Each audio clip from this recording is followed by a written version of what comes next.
Hi everyone, my name is Shubham. Welcome to teacher Pathshala. तो आज हम लोग पढ़ने वाले हैं, देखिएगा चैप्टर 2 के बारे में बात करने वाले हैं, जो कि आपका चैप्टर क्या है भाई? वर्ण, शब्द और वाक्य। तो इसके पहले की हालांकि हमने फर्स्ट लेसन कंप्लीट किया है। जिन लोगों ने भी फर्स्ट लेक्चर अटेंड नहीं किया है, पहले उसको अटेंड कर लें, फिर इस लेक्चर को आप लोग पढ़ेंगे, ठीक है? तो ध्यान दीजिएगा, इस चैप्टर 2 की बात कर लेते हैं हम लोग। देखिए चैप्टर 2 में हम लोगों को पढ़ना क्या है? वर्ण, शब्द और वाक्य। हालांकि आप इसके पहले के सेमेस्टर में पढ़ चुके हैं। किसके बारे में पढ़ चुके हैं? वर्ण के बारे में पढ़ चुके हैं, ठीक है? तो ध्यान दीजिएगा क्या है इसमें, इसके बारे में हम लोग समझेंगे। क्या होता है वर्ण? वर्ण देखिएगा, अखंड मूल ध्वनियों को वर्ण या अक्षर कहते हैं, यानी जिनके और टुकड़े नहीं किए जा सकते हैं, वो क्या कहलाते हैं? वर्ण या अक्षर कहलाते हैं, ठीक है? तो आगे आप देखेंगे, ये जो वर्ण होते हैं उनका जो क्रम होता है, व्यवस्थित क्रम होता है, उसे हम लोग क्या कहते हैं? वर्णमाला कहते हैं। यानी वर्णमाला किसे कहते हैं हम लोग? जो आपका क्या दिया होता है? वर्णों का व्यवस्थित क्रम होता है, उसी व्यवस्थित क्रम को हम लोग क्या कहते हैं? वर्णमाला कहते हैं। देखिएगा, हिंदी का जो मानक वर्णमाला है वह क्या है, आइए समझते हैं। मानक हिंदी वर्णमाला, ध्यान दीजिएगा, लेखन के आधार पर कितने हैं? 52 आपके क्या है? वर्ण दिए गए हैं। कितने दिए गए हैं लेखन के आधार पे? 52 दिए गए हैं, लेकिन उच्चारण के आधार पे 45 यानी 45 होते हैं, ठीक है? वर्ण के देखिए, उच्चारण के आधार पे 45 हैं, और इसमें लेखन के आधार पे कितने हैं भाई? 52 है, ठीक है ना? ध्यान दीजिएगा, जिसमें 13 क्या होते हैं? स्वर होते हैं, और 39 मीन्स 39 जो है आपके व्यंजन होते हैं। क्लियर है? और उच्चारण के आधार पे देखेंगे जब, जो 45 हैं, जिसमें स्वर कितने हैं? केवल केवल और केवल 10 स्वर हैं और 35 व्यंजन हैं। बात समझ में आ गया ये आपको? आगे देखेंगे आप इसी में क्या चीजें दिए गए हैं, आइए समझते हैं इसके बारे में, फिर आगे हम लोग पढ़ने वाले हैं। ध्यान से देखिएगा, इसमें वर्ण के बारे में मैं पढ़ा रहा हूं, ध्यान से देखिएगा। हालांकि कई लोगों ने जो है भाई बोल दिया कि आपने ये पहले पढ़ लिया है, ये आप देख लें, लेकिन मैं आपको पढ़ा रहा हूं फिर भी 4th सेमेस्टर में इसको, ठीक है? तो ध्यान दीजिएगा इसमें क्या चीजें हैं,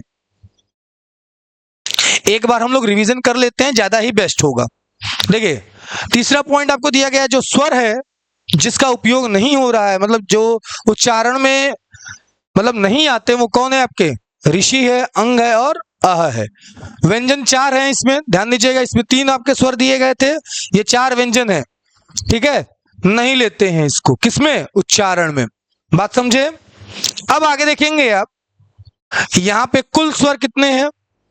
अ, आ, ई, उ, ए, ओ, औ, अंग और अह होते हैं, ठीक है?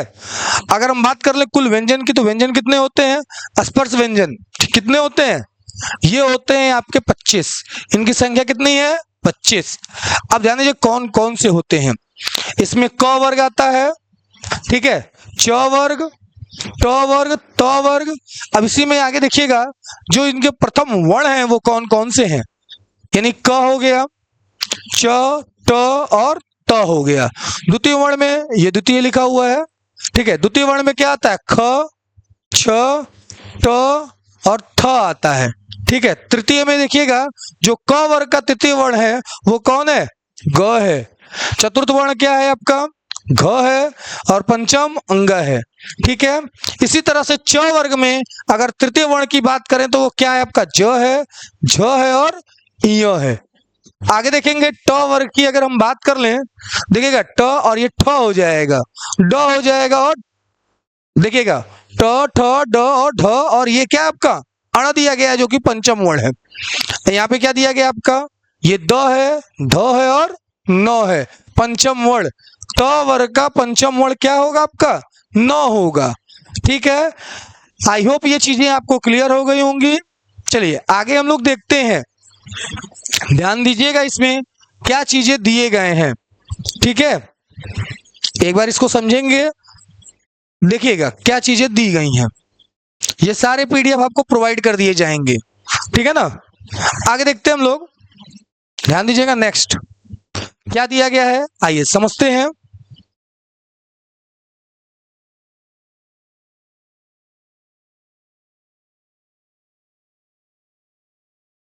ध्यान दीजिएगा इसमें क्या चीजें हैं। अब इसमें एक छूट रहा था आपका प वर्ग। देखिए प वर्ग की अगर हम बात कर लें, पंचम जो वर्ण है, देखिएगा प्रथम वर्ण जो है प है, द्वितीय आपका फ, फिर यहाँ ब, और ये क्या हो गया आपका भ, फिर लास्ट में पंचम वर्ण क्या हो जाएगा, म हो जाएगा। क्लियर है बातें। अब हम लोग अंतस्थ व्यंजन की बात करेंगे। इनकी संख्या 4 होती है। अंतस्थ व्यंजन में य, र, ल और व होते हैं। अंतस्थ व्यंजन इसे कहते हैं। उष्म व्यंजन की अगर हम बात करें तो कितने होते हैं, 4 हैं। कौन कौन से, श, श, श और ह। ये क्या कहलाते हैं आपके, उष्म व्यंजन कहलाते हैं। इनकी संख्या कितनी होती है, 4 होती है। द्विगुण की बात कर लेते, द्विगुण व्यंजन, इनकी संख्या 2 है, ड और ड। ठीक है, अब आगे देखेंगे। अब आगे अगर हम बात कर लें तो इसमें आपके आते क्या है, संयुक्त व्यंजन। और संयुक्त व्यंजन 4 है इनकी संख्या। देखिएगा ये आपका छत्री है, त्र है, ज्ञ है और श है। ठीक है, तो आगे हम बात कर लेते हैं जो आपका आगे दिया गया है। 1 मिनट।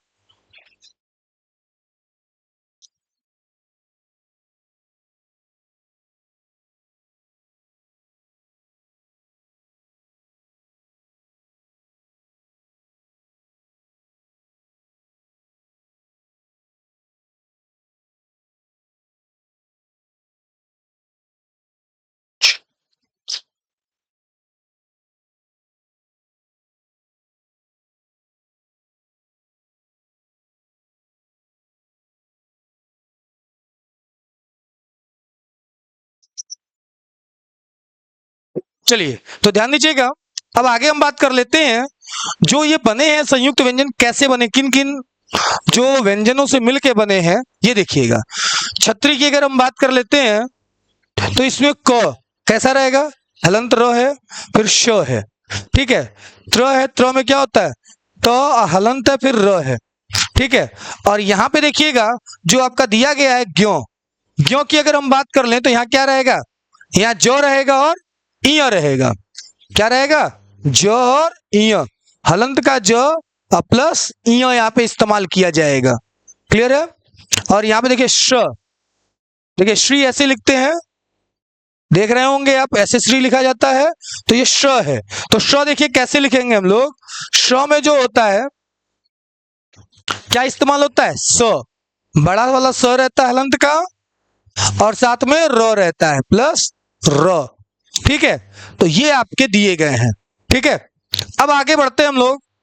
अगला दिया गया है आपका क्या है, अघोष व्यंजन। देखिए अघोष व्यंजन क्या होते हैं, जो प्रत्येक वर्ग का पहला व दूसरा वर्ण, देखिए पीछे देखिएगा, या ध्यान दीजिएगा, पहला और दूसरा सबका, ये जो प्रथम वर्ण है और द्वितीय वर्ण है, ठीक है, इन सबका इस्तेमाल होता है। किसमें इस्तेमाल होता है, ये जो होता है आपका अघोष व्यंजन कहलाते हैं। साथ में श, श और श, ये जो उष्ण व्यंजन के जो तीनों स हैं वो है, बस ह को छोड़ के। ठीक है, ये क्या कहलाते हैं, अघोष व्यंजन कहलाते हैं। अघोष व्यंजन क्या होते हैं ये समझिएगा आप लोग। प्रत्येक वर्ग, यानी प्रत्येक वर्ग का तीसरा, तीसरा और चौथा और पांचवा वर्ण, ठीक है, तीसरा, चौथा और पांचवा वर्ण, आइए दिखाता हूं मैं आपको। ये हो गया आपका तीसरा, ये पूरा हो गया चौथा, और ये पूरा हो गया आपका पांचवा। यानी तीसरा, चौथा और पांचवा जो वर्ण है आपका वो क्या कहलाता है, घोष व्यंजन कहलाता है। साथ ही इसमें इस्तेमाल होते हैं आपके अंतस्थ व्यंजन भी इस्तेमाल हो जाते हैं, य, र, ल, व, और साथ में ये जो उष्म का जो ह है वो केवल इस्तेमाल होता है घोष व्यंजन में। क्लियर है। आई होप यहां तक की बातें आपको क्लियर हो गई होंगी। चलिए अल्प प्रण व्यंजन की हम लोग बात कर लेते हैं। अल्प प्रण व्यंजन देखिए क्या होता है, प्रत्येक वर्ग का पहला और तीसरा और साथ में पांचवा वर्ण, देखिएगा ध्यान दीजिएगा, जो इनका पहला और पांचवा, ध्यान देना भाई, ये जो दिया गया है आपका, ध्यान से देखिएगा, यहां जो आपको बताया जा रहा है पहला, तीसरा और पांचवा, पहला, तीसरा और पांचवा वर्ण, ये क्या कहलाते हैं आपके पूरे के पूरे, ये पूरे अल्प, अल्प प्रण व्यंजन कहलाते हैं। साथ में य, र, ल, व शामिल है उसमें। ठीक है, अब महाप्रण की बात करते हैं हम लोग। महाप्रण व्यंजन देखिएगा, प्रत्येक वर्ग का दूसरा, चौथा, दूसरा और चौथा वर्ण, क्या कहलाता है आपका? अल्प, देखिएगा सॉरी, महाप्राण व्यंजन कहलाता है। श, श, श और ह, यानी ऊष्म व्यंजन भी इसमें शामिल होते हैं। क्लियर है? अब देखिएगा आगे, ठीक है, आगे देखिएगा क्या है। चलिए ध्यान दीजिएगा इसमें आगे एक एक चीजें आपको अगर ये प्रिपेयर हैं तो फिर बहुत अच्छी बात है। ठीक है, देखिएगा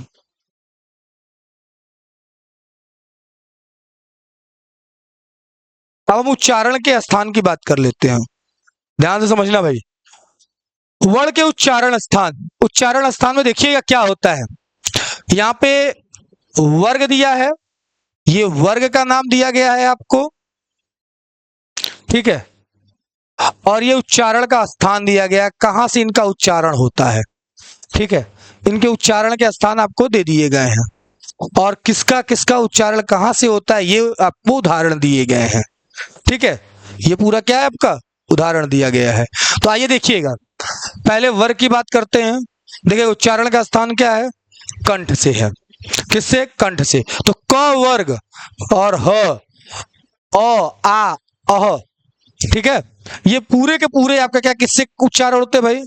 ये पूरा उच्चारण आपका कंठ से होता है, इसे कंठे कहते हैं, कंठे।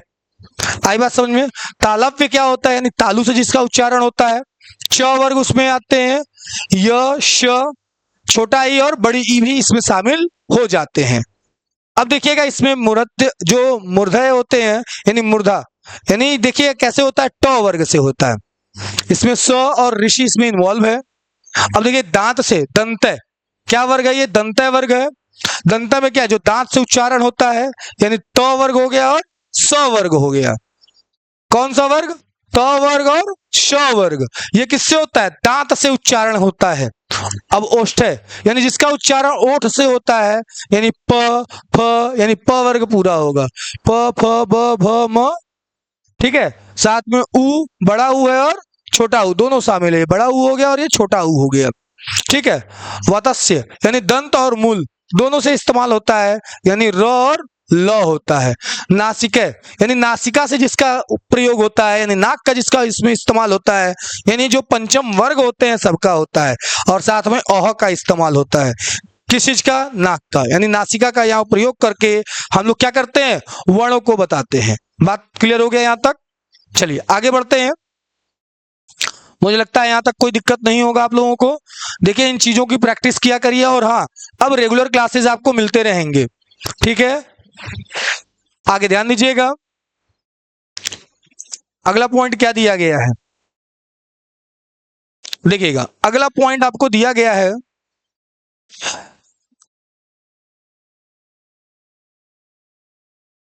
हम लोग यही कोशिश करेंगे कि सारे मतलब ये जितने भी ये फर्स्ट वॉल्यूम है मीन्स क्या भाग 1, इसको हम लोग जितने लेसन है एक दिन में एक लेसन को निपटा दें, मतलब पढ़ लें।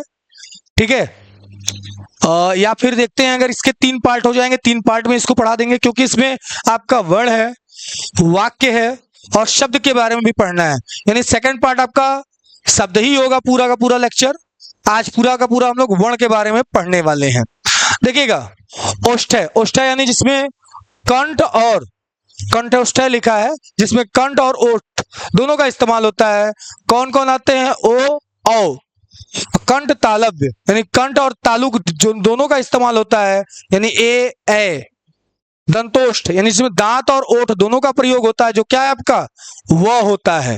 ठीक है, यानी ये आपको बताए जा रहे हैं कि किसका उच्चारण का स्थान कौन सा होता है, किन किन चीजों का उपयोग करके हम लोग बताते हैं। तो ये बहुत ही इंपॉर्टेंट है, जो कि उच्चारण के आधार पर ये सभी चीजें आपको दे दिया गया है। अब बात कर लेते हैं हम लोग स्वर की। स्वर किसे कहते हैं?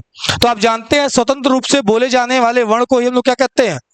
स्वर कहते हैं, या स्वर देखिए कहते हैं यहाँ पे होगा।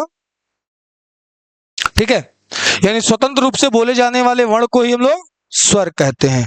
ठीक है, स्वर कितने प्रकार के होते हैं? तो आइए समझ लेते हैं। उच्चारण के आधार पर स्वर 3 प्रकार के होते हैं। उच्चारण के आधार पर एक पढ़ते हैं, ठीक है, और क्या होगा दूसरा? देखिएगा जो हवा के नाक व मुंह से निकलने के आधार पर स्वर 2 प्रकार के होते हैं। आइए पहले हम लोग इसको प्रारंभ करते हैं, उच्चारण के आधार पर स्वर कितने प्रकार के हैं? मैंने आपको बताया 3 प्रकार के। कौन कौन से होते हैं? हर्ष स्वर, दीर्घ स्वर, प्लुत स्वर और क्या होते हैं? देखिएगा इनके बारे में हम लोग पढ़ लेते हैं। हर्ष स्वर क्या होता है? आइए एक बार इसको समझ लेते हैं। 1 मिनट रुक जाइएगा।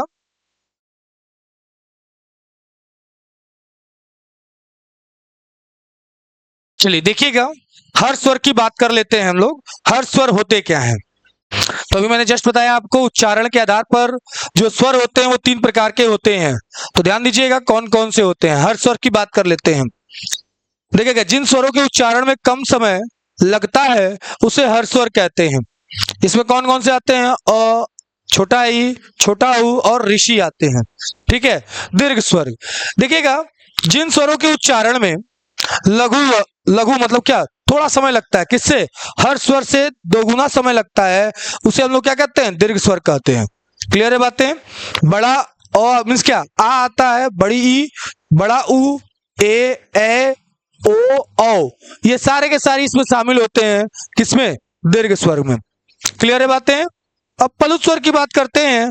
देखिएगा जिन स्वरों के उच्चारण में हर्ष स्वर से 3 गुना समय लगता है उसे क्या कहते हैं हम लोग? प्लुत स्वर। देखिए पर्टिकुलर इसका डेफिनेशन नहीं होता है, इसको बताने के लिए हम लोग इसका उपयोग करते हैं, हर्ष स्वर से कंपेयर करके ही बताते हैं। क्लियर है? देखिएगा ओम, राइम ऐसे लिखते हैं ना, तो इन सारी चीजों का उपयोग करते हुए बताया जाता है। यानी ऐसे स्वर जिनका उच्चारण करते समय हर्ष स्वर से 3 गुना समय लगता है उसे हम लोग क्या कहते हैं? प्लुत स्वर कहते हैं। आई बात समझ में? आइए आगे देखते हैं हम लोग आगे का पॉइंट क्या दिया गया है। ये सारे पीडीएफ आपको प्रोवाइड कर दिए जाएंगे, टेंशन की बात नहीं है। ठीक है, चलिए ध्यान दीजिएगा इसमें क्या चीजें हैं।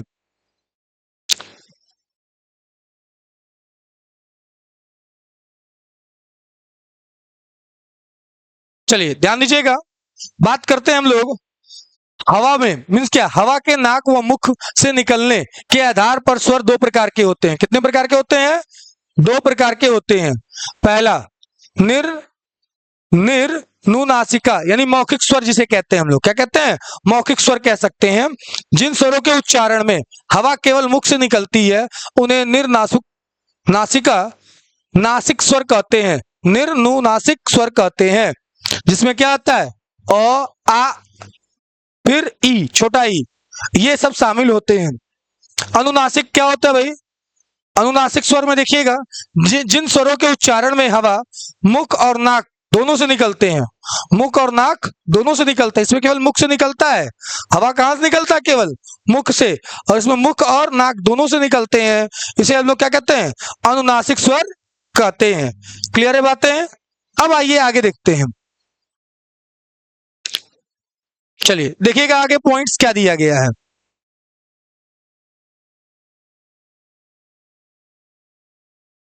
ध्यान से समझिएगा इसमें क्या चीजें दे दी गई हैं।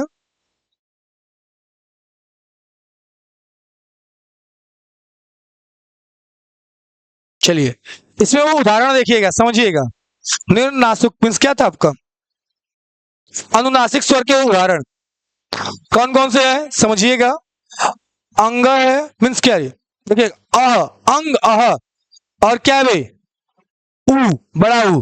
ठीक है, अब देखिएगा इसमें स्वरों स्वरों पर चंद्र बिंदी होती है। क्या होता है इसमें? चंद्र बिंदी का उपयोग करते हैं। इन स्वरों पे क्या होता है? चंद्र बिंदी का इस्तेमाल किया जाता है। ठीक है, अब देखिए संयुक्त स्वर की बात करते हैं। 2 स्वरों के मेल से बने स्वर को संयुक्त स्वर कहते हैं। से होगा, देखिए 2 स्वरों के मेल से बने स्वर संयुक्त स्वर कहलाते हैं। देखिएगा ए ओ औ, ये सब क्या कहलाते हैं? आपके संयुक्त स्वर कहलाते हैं। क्लियर है बातें? अब बात कर लेते हैं व्यंजन की। देखिए व्यंजन कहते किसको है? देखिए स्वर की सहायता से बोले जाने वाले वर्णों को हम लोग व्यंजन कहते हैं। क्या कहते हैं? व्यंजन कहते हैं। व्यंजन के प्रकार 5 होते हैं। कौन कौन से? स्पर्श व्यंजन, अंतस्थ व्यंजन, उष्म व्यंजन, संयुक्त व्यंजन और अक्षिप्त व्यंजन, यानी इसी को द्विगुण व्यंजन के नाम से भी जानते हैं। आइए सबसे पहले हम लोग पढ़ लेते हैं किसके बारे में? स्पर्श व्यंजन के बारे में। ध्यान दीजिएगा स्पर्श व्यंजन क्या होते हैं। ठीक है भाई, ध्यान देना क्या होता है। चलिए देखिएगा, स्पर्श व्यंजन क्या होता है। जिन व्यंजनों के उच्चारण में हवा मुख के किसी भाग को स्पर्श करती है उन्हें स्पर्श व्यंजन कहते हैं। क्या बताया जा रहा है, यानी जिन व्यंजनों का उच्चारण में क्या होता है, हवा मुख के किसी भाग से स्पर्श करती है उन्हें हम लोग क्या कहते हैं, स्पर्श व्यंजन कहते हैं।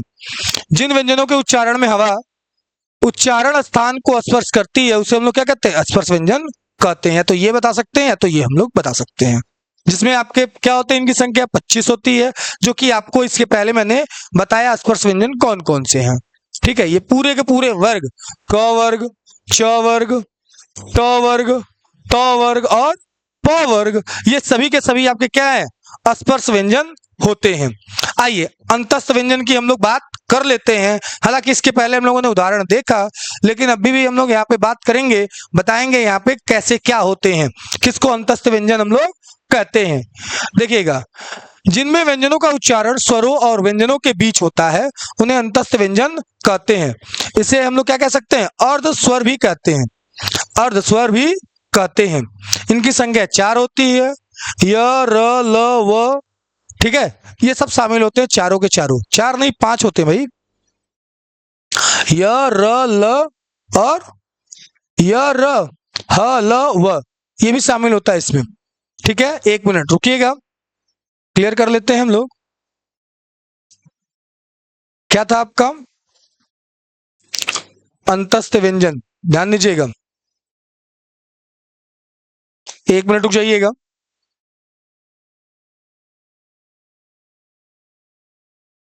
देखिए ह नहीं है उसमें, ठीक है, ह नहीं शामिल होता है इसमें, ठीक है ना। देखिएगा, केवल य र ल व होते हैं। ठीक है, अब आइए आगे देखते हैं हम लोग, आगे पॉइंट्स क्या दिए गए हैं। देखिएगा,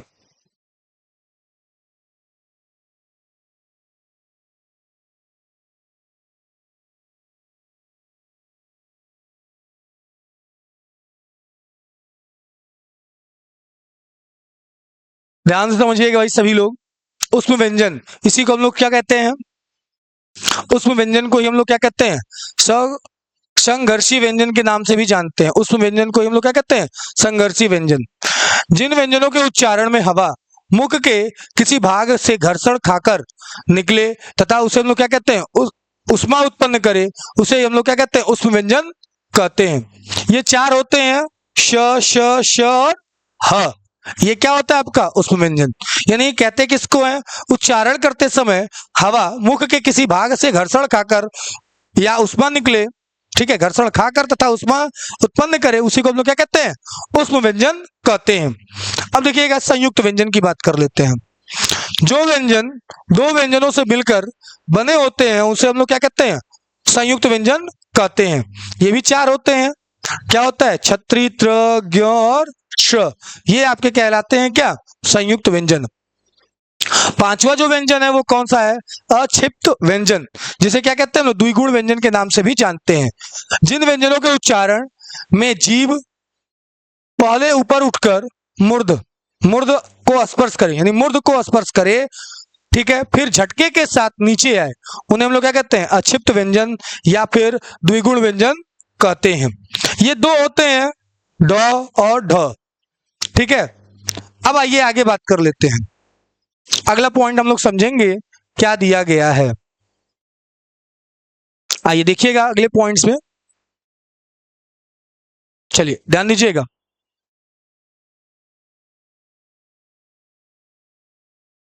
ध्यान से समझिएगा, यहाँ पे हम बात करने वाले हैं अनुस्वर। अनुस्वर में ऊपर बिंदी होता है भाई। देखिए अनुस्वर होता क्या है, अनुस्वर है यहाँ पे, ये नहीं रहेगा मात्रा, ठीक है। देखिए अनुस्वर के उच्चारण में वायु नाक से निकलती है और उच्चारण झटके के साथ होता है, ठीक है। ठंडा, जंगल, अंतर, कंचन आदि, ये सब क्या होता है, अनुस्वर कहलाते हैं। क्या कहलाते हैं ये, अनुस्वर। अनुनासिक क्या होता है, आइए समझते हैं। अनुनासिक के उच्चारण में वायु मुख और नाक दोनों से निकलती है, जैसे क्या बोलते हैं, आंख, चांद, बूंद, कुंवर इत्यादि, ये सब इसमें शामिल होते हैं। ये रहा आपका पूरा व्यंजन का सफर। अब हम बात करते हैं र। र जो वर्ण है इसके बारे में हम लोग डिस्कस कर लेते हैं क्या है। इसमें दो तरह की मात्राएं होती हैं, ठीक है। आइए देखते हैं र का संयुक्त वर्ण रूप।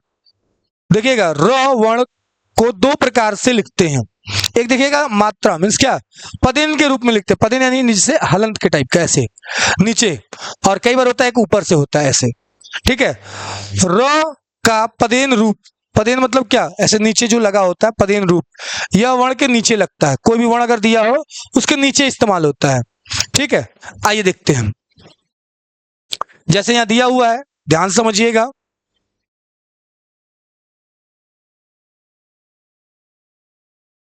एक मिनट रुक जाइएगा, थोड़ा जूम कर लिया जाए।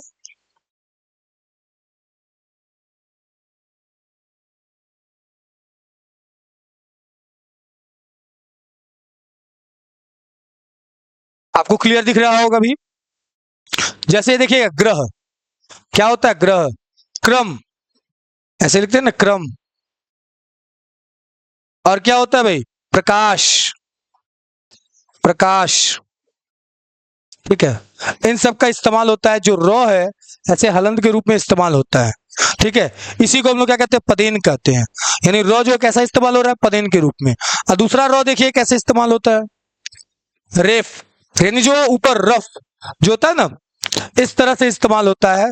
यानी कर्म, यानी क्या होता है, यह अपने पीछे वाले वर्ण, देखिए वर्ण में भी होगा, वर्ण पर जाकर जुड़ता है। जैसे कर्म, कर्म क और र है ना बीच में, लेकिन ये कहाँ हो जाए, पीछे वाला जो वर्ण है उसके ऊपर जाके लग रहा है।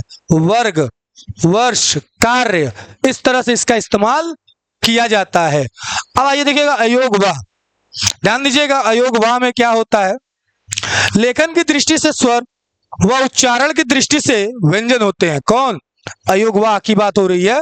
इन दोनों का जाति योग ना तो स्वर के साथ और ना ही व्यंजन के साथ होता है, इसलिए इन्हें अयोगवाह, अयोगवाह कहा जाता है। एक साथ होगा, अयोगवाह कहा जाता है। फिर भी यह अर्थ, अर्थ वहां करते हैं, मतलब अर्थ वाह करते हैं, वाह मतलब प्रस्तुत करते हैं, अर्थ को बताते हैं, इसलिए इसे क्या कहते हैं, अयोगवाह कहते हैं या कहलाते हैं, ठीक है। अब देखिएगा, अब मैं आपको बता दूं, जितना आप लोगों ने पढ़ा, ठीक है, आज का लेक्चर जो भी अटेंड किया, सबसे पहली बात तो आप वीडियो को लाइक करिए, ठीक है। वीडियो को क्या करिए, लाइक करिए, वीडियो को लाइक करिए, और डीएलएड की जितनी ग्रुपें हैं उसमें शेयर करिए, ठीक है ना, शेयर भी करिए। आई बात समझ में। आप लोग देखिए अगर शेयर करेंगे तो हमें मोटिवेट होते हैं भाई, और अपने काम को और अच्छे से करेंगे, और मजा आएगा हम लोगों को काम करने में। और आपको नए नए अलग अलग कंटेंट्स जो भी आपके सिलेबस के अकॉर्डिंग है सभी चीजें प्रोवाइड की जाएंगी, ठीक है। तो आज के लिए इतना है, मिलते हैं नेक्स्ट लेक्चर में, तब तक आप लोग पढ़ाई करिए, बाय।